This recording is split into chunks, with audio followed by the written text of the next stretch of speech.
I'm artist Jenny Floravita and welcome back to my studio.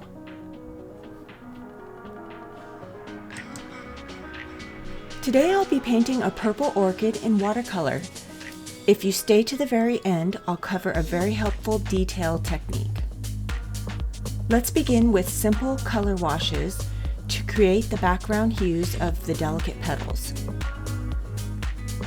I'm incorporating both Pyrrole Scarlet and Carbazole Violet in soft blends.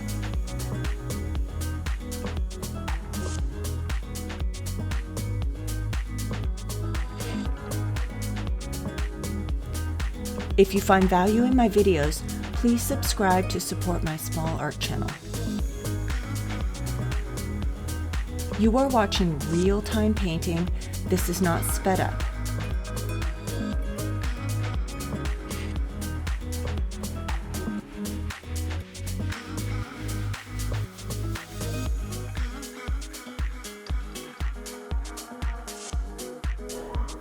While the petals are still wet, I'm bringing in more saturated paint and letting it fan out through wet onto wet.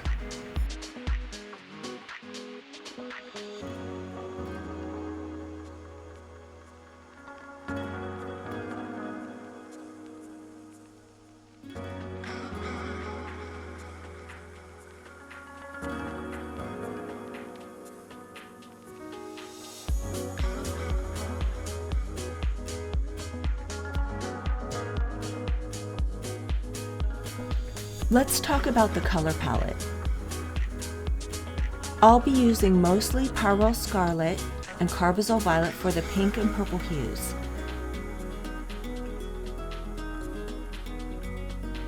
The tip's going to allow you to bring in details. You can get up real close to the edge of the petal. You can see that I'm leaving some white highlights around the edges.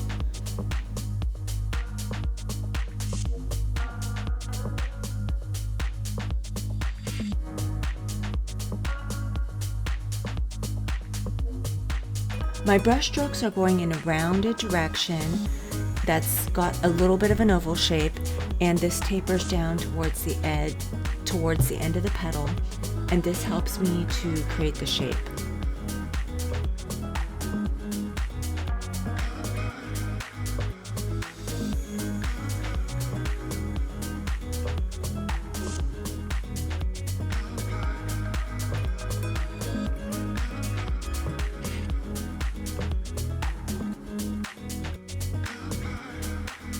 Okay, so this is where we're at now.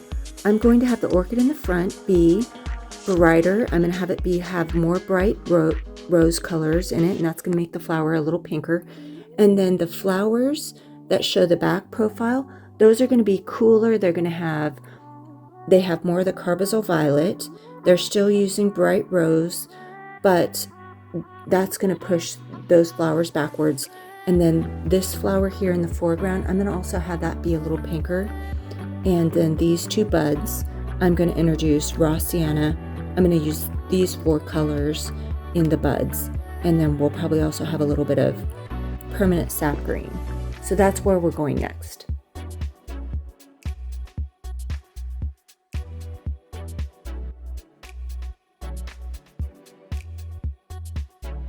Each petal will be different, and this depends on how the light is hitting it and just how much color was actually in the petal.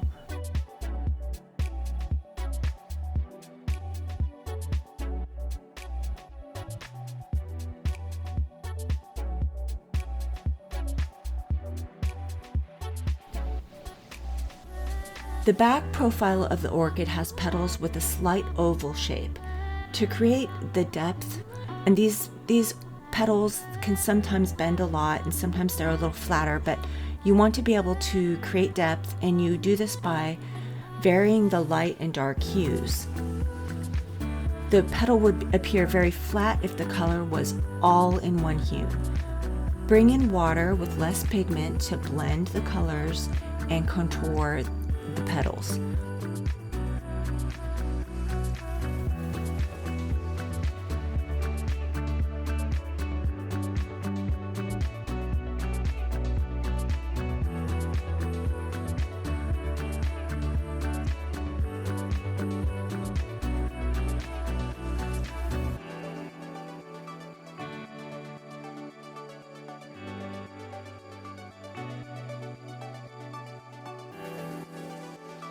You can either let the petals dry before layering, or you can bring in detail with wet paint.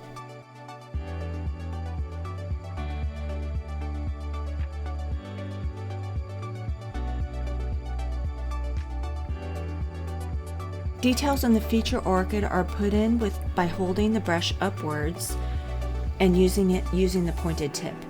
I'm mostly using Pyrrole Scarlet. Vary the lines and dots to make the orchid look more natural, and you can practice this on the back of a painting that didn't work or on scratch watercolor paper.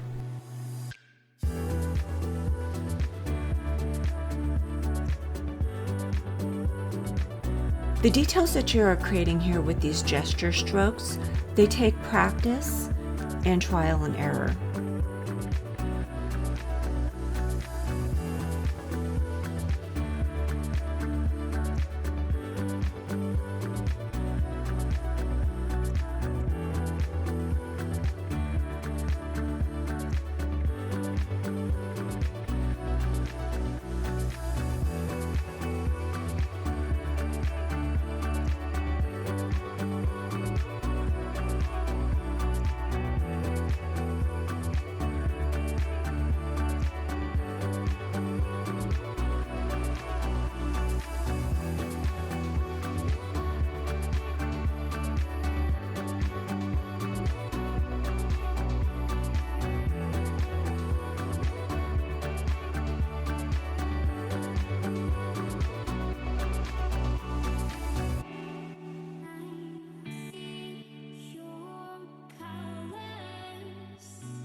I'm switching my brush to a rounded brush without a tip, and I'm going to scumble in the details, and I'll cover scumbling techniques in a different video, but you can see how it's working here for me.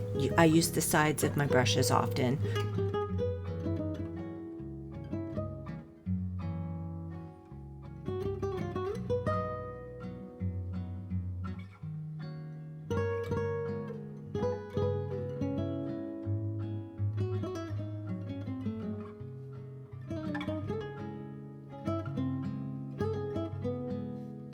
I'm only wetting the parts that need more paint in this second layer, so parts of the petal remain dry.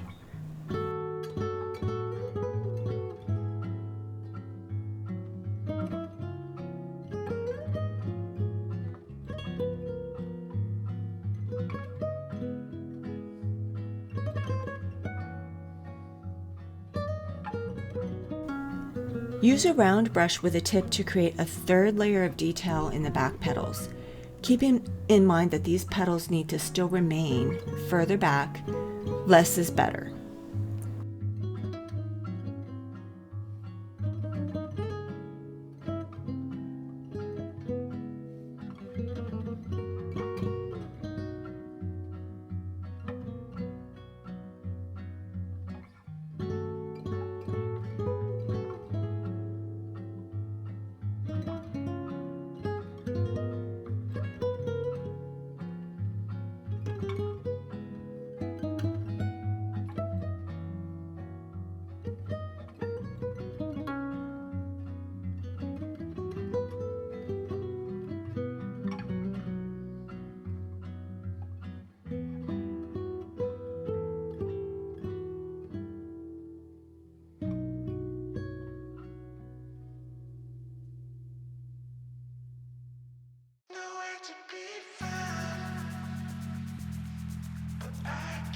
If you enjoyed this watercolor, Check out my last video on painting colorful tropical tea leaves, and there will be a link towards the end of the video for this.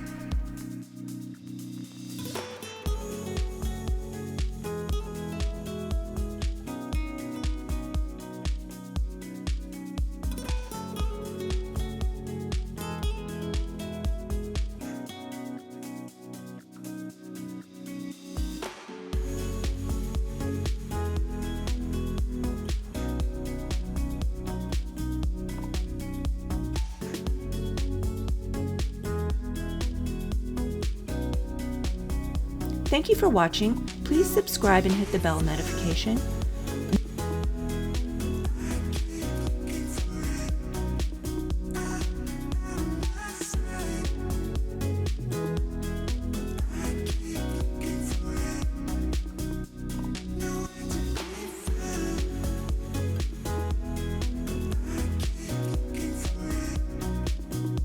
Here's the helpful tip that I promised at the beginning of the video. You can use an opaque white, like titanium white or a gouache white, to add back some white details in the petals. This can be especially helpful in the areas of the petals that were filled with the purple background color. So as you move away from the center of that flower, you've got some really light white highlights that kind of go up into the petals. This is perfect for that. Use sparingly and only where you lost the bright white of the paper. Ideally, the paper is your highlight white in watercolor, but if an area is lost, remember, not all is lost. This trick works, and it's better than masking fluid in some applications. Did you find this tip helpful? Let me know in the comments below. Thank you for watching. Please subscribe and hit the bell notification. Would you like to see my original paintings and my hand-painted glass chandeliers? Visit floravitalights.com.